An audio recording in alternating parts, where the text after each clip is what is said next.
বাস এটা দুপুরটা তো টার দেয় দিছে নাকি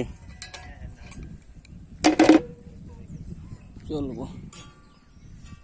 D6 দ্বারা কাজগুলো করা হচ্ছে আমরা D6 এর মাধ্যমে ওয়ারিং গুলো করতেছি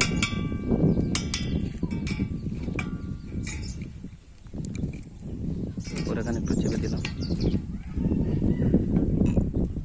বাস ক্লিয়ার উস্তাদ উপরে কানেক্টর চেপে দিছি লাইটিং রেস্টার আছে নিচে এসটি পুশিং তুরি D6 দেওয়া করা হয়েছে এখন আমি নিচে ওয়ারিংটা করব D6 দিয়ে দেখেন এই যে ওয়ারিংটা নিউট্রালি D1 দিয়ে করা তো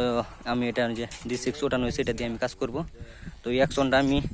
D16 দিয়ে করে দিব আমাদের ভিডিও যদি ভালো লাগে তো অবশ্যই পেজটি ফলো দিয়ে পাশে থাকবেন ধন্যবাদ সকলকে